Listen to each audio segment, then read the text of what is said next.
जंगल है ना, इस जंगल के अंदर हम खाना वाना बनाएंगे, आप लोगों को भी बताएंगे उसके बारे में। अब ऐसा करो जय बंद कर दो। गाइस यार नमस्कार, मैं जितेंद्र मीणा आज आपका फिर से स्वागत करता हूँ एक नई वीडियो में। तो अभी आप देख रहे होंगे कि जस्ट मैं हूँ खेत पर, और एक आज खेत पर इसलिए आया था क्योंकि खेत में स्टार्ट हो गया है पानी, और पानी स्टार्ट हो गया है क्योंकि सरसों की और गेहूं की फसल हमने बो दी है। तो आप जो फ़िलहाल मेरे पीछे देख रहे हैं ये खड़ी हैं गेहूं, और जो मेरे सामने हैं ये हैं सरसों। तो फ़िलहाल के लिए क्या है कि हम लोग अभी सरसों में पानी दे रहे हैं, लेकिन सरसों क्या है अभी छोटी है, लेकिन फिर भी इसलिए दे रहे हैं क्योंकि जिससे उसको पानी मिलेगा तो थोड़ा और ग्रोथ करेगी, जिससे उसको थोड़ी सी उसके अंदर स्ट्रॉन्ग पावर आ जाएगी, जिसलिए उसको पानी भी दे रहे हैं। तो थोड़ा सा व्यू आप लोगों को मैं बता देता हूँ यहाँ का। इस खेत में है गेहूं, जो आप देख पा रहे होंगे, ये पूरा इसमें पानी लग चुका है। और ये है सरसों, यहाँ से यहाँ तक टोटली सरसों है इसमें, और वो पूरा उसमें पूरा सरसों है। इधर ये पानी, वो पापा जी खड़े हुए हैं, पानी दे रहे हैं, पानी चल रहा है उधर। और ये है मोटर,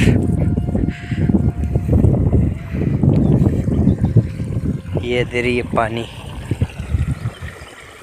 यहाँ से ये जा रहा है पानी साइड में, वहाँ से निकल के धीरे धीरे आज वैसे ही फॉग सा हो रहा है, चारों तरफ फॉग ही फॉग है भैया। लेकिन यहाँ पे लेज़म फट गई है, इधर से पानी निकल रहा है। कोई नहीं, अभी ये मान लो वहाँ तक भरा हुआ है, लेकिन फ़िलहाल हमें यहाँ तक कंप्लीट करना पड़ेगा पूरा इधर तक। तो फाइनली कल हमें जाना है राजस्थान। आप लोग जानते हैं हम थोड़ा सा ये काम है, जैसे बहन जी के लिए पच वगैरह ले जाते हैं, वो चीज़ ले जाना है।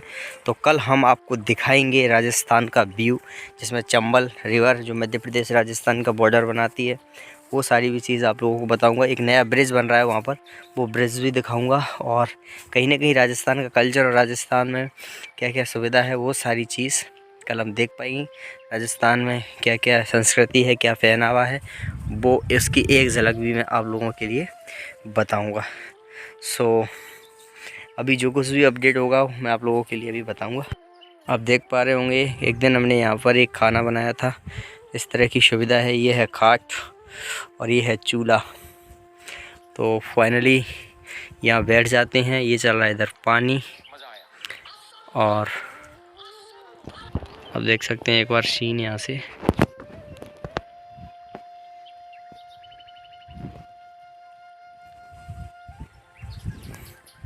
तो इस तरह का व्यू है। ये हमारा फॉरेस्ट, साइड में पूरा फॉरेस्ट लगा हुआ है।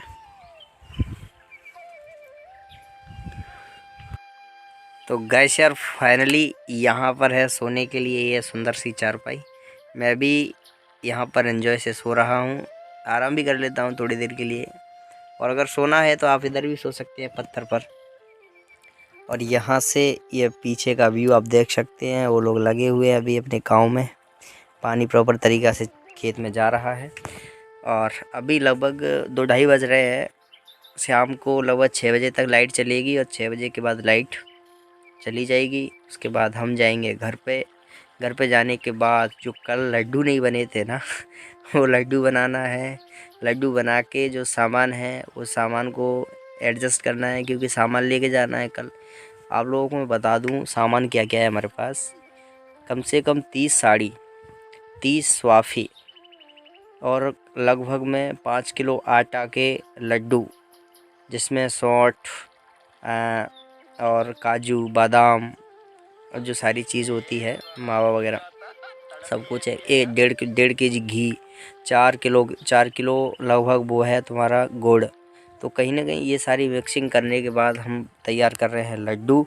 और लड्डू बनाने के बाद में इसको रखेंगे एक टंकी में पैक करके ले जाएंगे। अब आप लोगों को मालूम है लगभग कल 2 से 3 मोटरसाइकिल हमारी जाने वाली हैं। एक मेरी हो जाएगी, एक 2 और है भाई लोगों की। तो हम लगभग 2-3 मोटरसाइकिलें, लगभग में ये मान लो 6 से 7 आदमी हो जाएंगे। अगर मान लो उस पर जितने आते हैं वो लिमिट से बैठ जाएंगे, लेकिन अगर ज़्यादा क्वांटिटी हो रही है तो फिर कुछ लोग बस से निकल जाएंगे फिर, और हम लोग आराम से गाड़ी से जाएंगे सामान वामान लेके। हमारे साथ पापा जी भी जाएंगे चंबल तक हमें छोड़ने के लिए। मान लो अगर स्टीमर में, नाव में अगर कोई प्रॉब्लम आती है तो उस चीज़ के लिए बेसिकली मैं अच्छी तरह से हम लोग पहुंच जाएंगे। वहाँ पहुंचने के बाद फिर मैं आप लोगों को वहाँ का नज़ारा भी बताऊंगा कि किस तरह का वहाँ का नज़ारा है क्या नहीं है, उनका घर है, ये सारी चीज़। और आप लोग देख सकते हैं। थोड़ा सा मैं अपना खेत भी एक बार और आपको बता देता हूँ। जो मैं यहाँ रेस्ट कर रहा हूँ, हमारे यहाँ से ये खेत का नज़ारा कुछ इस प्रकार है, आप देख सकते हैं। एक बार मैं सोचूंगा कि ये जो जंगल है ना, इस जंगल के अंदर हम खाना वाना बनाएंगे, आप लोगों को भी बताएंगे उसके बारे में। इसमें पूरा खेत में वो खड़े हुए हैं और ये है कोटरिया और वो लगे हुए हैं खेत में पानी मोकने के लिए। तो फाइनली आप लोग जो देख पा रहे होंगे पेड़, हम देखो एक ट्री जो ऊपर भी है, कितना बड़ा पेड़ है। ये पेड़ है, पेड़ों से हम काफ़ी प्यार करते हैं। पेड़ों से हम काफ़ी ज़्यादा प्यार करते हैं क्योंकि यार पेड़ जो होते हैं ना, प्रकृति के लिए तो होते ही होते हैं, साथ ही जो हम लोगों के लिए बहुत ही इम्पोर्टेंट रोल करते हैं हमारी लाइफ के अंदर। तो पेड़, मैं तो चाहता हूँ कि एक मनुष्य को कम से कम यार अपनी लाइफ में ज़्यादा नहीं तो 1 या 2 पेड़ तो लगा देना चाहिए।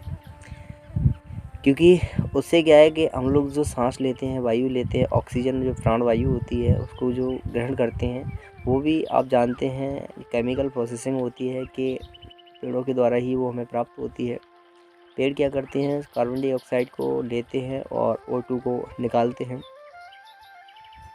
तो कहीं ना कहीं कार्बन डाइऑक्साइड को वो खुद एक्सेप्ट करते हैं और हमारे लिए जो प्राण वायु है उसको वो देते हैं।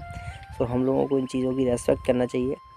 और आप लोग जो मेरे पास जो फॉरेस्ट देख रहे हैं, जो मैंने अभी आपको फॉरेस्ट बताया था इस साइड में, ये पूरा अभी 2 साल से रिज़र्व है। इसमें ये मान लो आप, ना तो कोई भैंस, गाय, पशु पालतू जो भी जानवर हैं इनका चरना वहाँ पर वर्जित है। और जिसमें मान लो अगर कोई व्यक्ति लकड़ी काटता हुआ पाया गया तो उसको भी कहीं ना कहीं सज़ा हो सकती है, जेल भी जा सकता है। इस तरह के प्रावधान है। वो इसको इसलिए रखा गया था क्योंकि अगर मान लो आसपास में ये पहले जो ये भी जंगल था ना, ये जंगल बिल्कुल कटा हुआ था। यहाँ पे बिल्कुल पत्थर ही पत्थर नज़र आते थे। लोग पिछले 2 साल से इसको जब संरक्षित कर दिया गया है तो यहाँ पर ये मान लो इतना ज़्यादा सघन हो चुका है कि इसमें अंदर जाना आसान नहीं है एक आदमी का, क्योंकि वो उसमें फंस जाएगा, बहुत ज़्यादा घना है। सो ये बहुत अच्छा किया गवर्नमेंट ने, मैं इसको थैंक यू कहना चाहूँगा जो भी गवर्नमेंट है।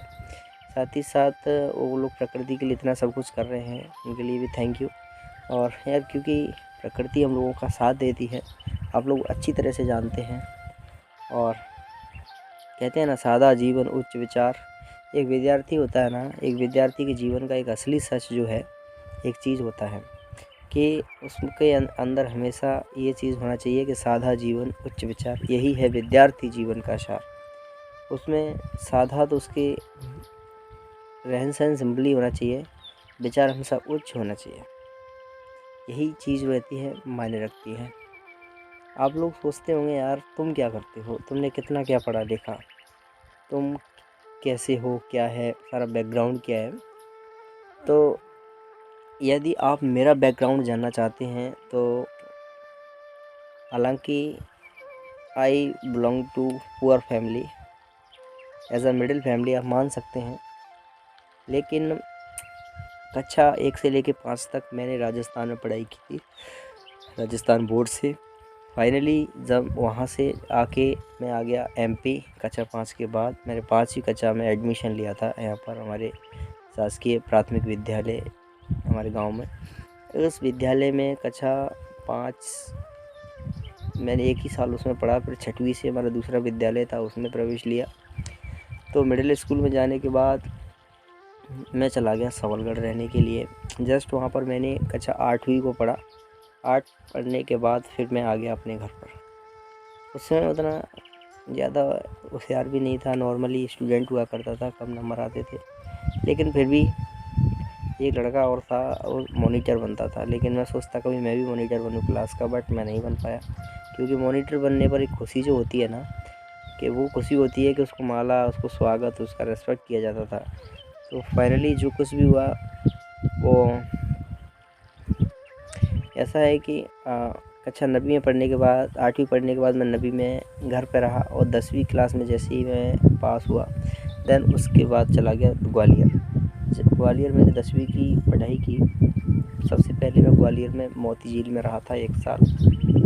मोती झील में पढ़ने के बाद मैंने वहाँ पर बढ़िया पढ़ाई की। वहाँ पर मुझे कुछ इनाम वगैरह भी मिला हुआ है, वो मेरा घर पे रखा हुआ है।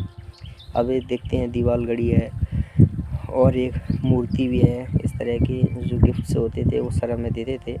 तो फाइनली वहाँ रह के मैंने कक्षा 10th में 85.25 नंबर हासिल किए थे। और एक दिन मैं आप लोगों को मेरे जितने भी डॉक्यूमेंट्स हैं उनकी सारी की सारी वो चीज़ें मैं उसके बारे में आप लोगों को अवगत कराऊंगा कि मेरे क्या अचीवमेंट रहे हैं मेरी लाइफ में।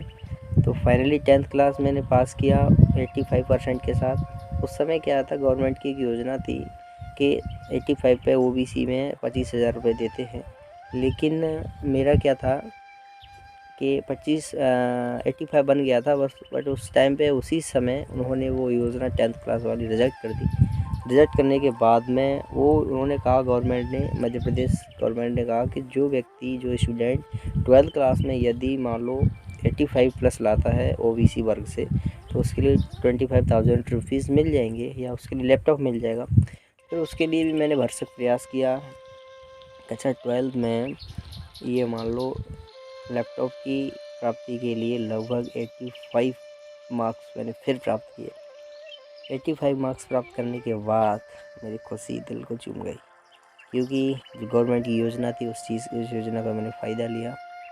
उसके लिए मध्य प्रदेश सरकार के जो मुख्यमंत्री हैं श्री शिवराज सिंह चौहान जी, उन्होंने हमें भोपाल इनवाइट किया। भोपाल हम गए, हमें आने जाने की सारी सुविधा फ्री थी। और कहीं ना कहीं भोपाल जाने के बाद हमें एक चेक दिया गया था 25,000 रुपीज़। दैन वो रुपीज़ हमारे अकाउंट्स में आ गए थे। और फाइनली यार 12th करने के बाद नीट का सोचा था, लेकिन नीट नहीं हो पाई।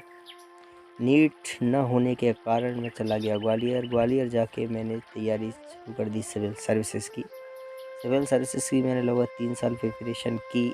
प्री का एग्ज़ाम दिया, लेकिन कुछ नंबर से मैं रह गया। फिर भी फ़िलहाल कोई नहीं, अभी भी मैं सिविल सर्विसेज की प्रिपरेशन कर रहा हूँ।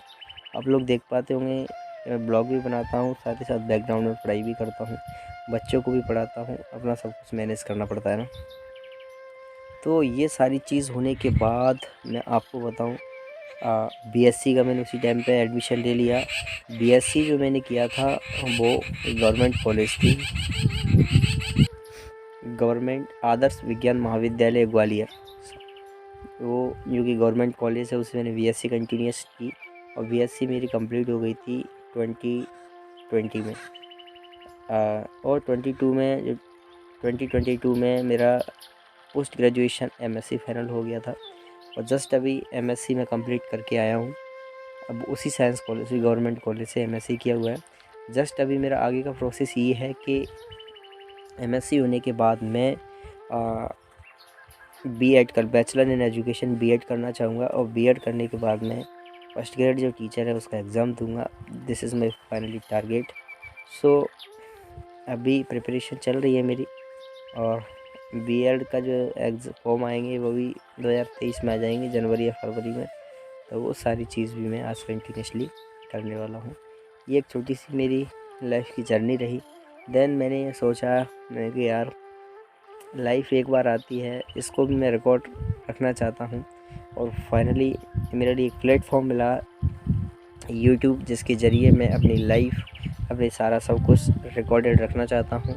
और आप लोगों के साथ भी हमारी बातचीत हो जाती है और आप लोगों के साथ भी मनोरंजन हो जाता है। सो इसलिए इस प्लेटफॉर्म को मैंने यूज़ किया। और ये आप लोगों का सपोर्ट और प्यार बना रहेगा तो इन फ्यूचर ये भाई कल यहाँ हैं, कल किसी और जगह होगा, कहीं कुछ और होगा। हाँ, एक चीज़ और आपको बता दूँ, मैं बाहर जाना चाहता हूँ। अभी कल तो जाऊँगा राजस्थान, परसों राजस्थान से लौटने के बाद नरसों जाऊँगा मैं इंदौर। तो इंदौर या उज्जैन 2 जगह जाऊँगा। तो आप लोगों को मैं वहाँ का भी सारा का सारा नज़ारा बताऊँगा। अगर मैं उज्जैन जाऊँगा तो उज्जैन में आप जानते हैं कि भेड़ा घाट है, संगमरमर की चट्टानें हैं, महाकालेश्वर मंदिर है। वो सारी चीज़ मैं आप लोगों को बताऊँगा, प्रयास करूँगा दिखाने का। तो फाइनली यार अभी जो कुछ भी अपडेट होगी सारी चीज़ मैं आप लोगों को बताऊंगा। अभी मैंने जो कुछ आपको बताया आप लोगों ने देखा होगा इस चीज़ को। अभी मोटरसाइकिल मेरी उस साइड में रखी हुई है। आपको मैं एक चीज़ बता दूं यार, जब यहाँ पर ये हवा चलती है ना तो नेक्स्ट लेवल मौसम हो जाता है। देख सकते हैं आप इस पेड़ को, कितना मधुर मधुर ये जो हैं ये हिल रहे हैं। मौसम एकदम साफ है और जो सरसी के पेड़ हैं वो भी लहलहा रहे हैं। और यार सबसे अच्छी बात है कि फसल खड़ी हुई है। दूसरी बात ये है कि फॉरेस्ट लगा हुआ है। तो ये चीज़ मेरे मन को यार क्या तसल्ली देती है एक्चुअली में, ये कोई चीज़ है। सो यार प्रकृति ही सब कुछ है। मैंने काफ़ी सारे यूट्यूबर्स को देखा है कि वो लोग प्रकृति को निहारने के लिए, प्रकृति को देखने के लिए न जाने किन किन प्रकार के कदमों को, जान को जोखिम में भी डाल देते हैं, लेकिन ऐसी ऐसी जगह पे पहुंच जाते हैं जहाँ प्रकृति रहती है। आप लोग हिमालय हुए, बड़ी बड़ी कंदराएँ हुई, बड़े बड़े टूरिस्ट प्लेसेस हुए, चाहे वो आर्कटिक महासागर में हो, चाहे प्रशांत महासागर में हो, चाहे हिमालय में हो, चाहे हिमाचल में हो, चाहे उत्तराखंड में हो, चाहे किसी भी जगह हो, वो लोग उस जगह को न देखे बिना छोड़ते नहीं हैं। इसलिए यार उन लोगों को भी प्रकृति के बारे में जानने की बड़ी जिज्ञासा होती है, तो वो लोग भी प्रकृति को बहुत ज़्यादा निहारते हैं। तो फाइनली यार आई लव माई नेचर। मैं हमेशा ही प्रकृति से प्यार करता हूँ। सो रियली आप देख सकते हैं मेरे प्यार को। इस जितने भी जो खेत है ना, इस पूरे खेत की जो मेड़ है ना, वहाँ से यहाँ तक आपको पेड़ ना पेड़, पेड़ ही पेड़ दिखाई देंगे। आप देख सकते हैं जूम करके, वो नीम का पेड़ खड़ा है, उसके बाद एक और नीम का, फिर शेरसी, फिर शेरसी, देखो चारों तरफ पेड़ ही पेड़, फिर यहाँ से देखो पेड़ ही पेड़। आप लोग बिलीव नहीं करेंगे, अनबिलीवेबल है। और उसके बाद ये वाला पेड़ मेरे सिर पे, फिर उसके बाद इधर पीछे चले जाओ, ये पेड़ ही पेड़, ये पेड़ ही पेड़। फिर उस साइड में जो खेत की वो उस साइड की मेड़ है ना, उसमें भी पेड़ ही पेड़। तो कहीं ना कहीं, और फिर देखो इधर वाला एरिया, इसमें पूरा आपको पेड़ ही पेड़ दिखाई देगा चारों तरफ। देखो पेड़ ही पेड़, पूरा बागान लगा हुआ है पेड़ों का। तो ये रियली है, मैं ऐसे ही नहीं कह देता आप लोगों से कि पेड़ लगाना, प्रकृति, ये वो बहुत ही इम्पोर्टेंट है लाइफ के लिए ही नहीं, एक मानवता के, मानव धर्म के होने के नाते ही ये हम लोगों के लिए बहुत ही इम्पोर्टेंट। देखो एक बीच खेत में भी पेड़ खड़ा हुआ है, वो खड़ा हुआ है, देख सकते हैं आप, बीच खेत में खड़ा हुआ है। उसको भी नहीं काटा मैंने, सोचा कि चलो उसको भी हम लंबा बड़ा होने देते हैं। तो इस तरह की व्यवस्था है वो हम लोग चाहते हैं ना कि आगे के लिए भी बनी रहे। पानी अभी चल रहा है फ़िलहाल खेत में। क्या है, अब एक लोग चलता है ना तो उससे कोई प्रॉब्लम नहीं आती। दो दो लोग अगर खेत को भराते हैं तो सरसों छोटी है, टूट जाती है पैरों से।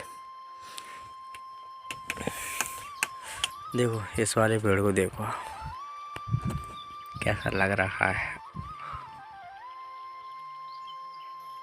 देख सकते हैं यहाँ।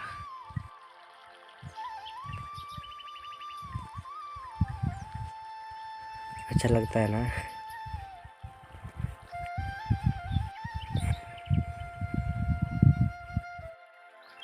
गाइस आप देख सकते हैं हमारे जो गेहूँ है ना, इसमें ये छोटे छोटे पक्षी हैं, देखो ये चल रहे हैं। ये दाना एक पेड़ होता है ना, इसको खा जाते हैं ये। देख अभी आपको और बताऊंगा मैं। ये क्या करते हैं, पेड़ को पकड़ते हैं नीचे से और वो खा लेते हैं। एक व्यक्ति आ रहा है, देखो ये पानी पीने के लिए आ रहा है हमारे यहाँ बोर पे।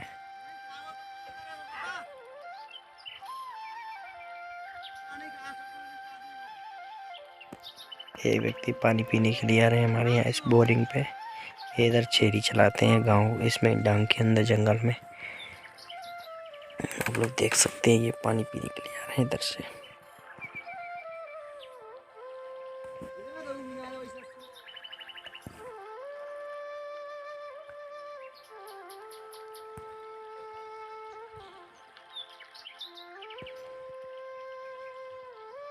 तो गाइस यार आप देख सकते हैं कि अभी फ़िलहाल हमने यहाँ तक भरा के कंप्लीट कर दिया है और अभी भी लगभग 5 बजने का टाइम हो चुका है और फाइनली अभी लाइट जाने में एक घंटे का और वक्त है। और ये लगभग चलती रहेगी। और हम सोच रहे हैं कि वहाँ तक कंप्लीट हो जाए ये। तो आज ये है कि नीचे नीचे वाला पोर्शन ये रह जाएगा। देन उसके बाद कल फिर हम या तो उस टुकड़े में डालेंगे या फिर हो सकता है इस साइड का भराएं। देखते हैं फिर कल क्या होता है, क्योंकि यहाँ से आगे ले जाना पड़ेगा इस साइड में। तो अभी हाँ बंद है, चलो आ जाओ, बंद हो फटाफट आ जाओ। तो गाइस यार फाइनली अभी अंधेरा होने जा रहा है और अब देख सकते हैं अभी भी मोटर चल रही है प्रॉपर तरीक़ा से। और लगभग में 5:30 बजे का टाइम है, लेकिन अभी दिन जो है डूब चुका है। और फाइनली अब देख सकते हैं कि कितना क्या बच। अब देख सकते हैं अभी ये पूरा एरिया कंप्लीट हो गया। ये थोड़ा सा और रहा है, बाकी इधर का वहाँ तक भर गया बिल्कुल। ये छोटा सा एरिया है। अब ऐसा करो जाए बंद कर दो, चलन दूते आगे को।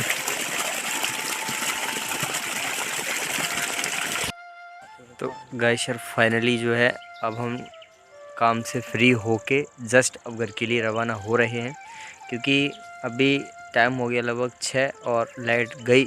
और जाने के बाद अब क्या है, रात हो गई, मोटरसाइकिल में लाइट नहीं है। प्रॉब्लम ये है कहीं पंचर ना हो जाए, ये बड़ी रिस्क है। सो हमें सही तरीक़ा से गाड़ी ले जाना पड़ेगा। और अब देख सकते हैं चारों तरफ ये बिल्कुल पानी से सही से कर दिया है। ये वाला भी खेत हो गया और ये वाला भी हो गया। अभी जस्ट कल की हम रेस्ट लेंगे, परसों के दिन फिर से इसको स्टार्ट करेंगे। कल राजस्थान जाना है, परसों से फ्री होके फिर देखते हैं।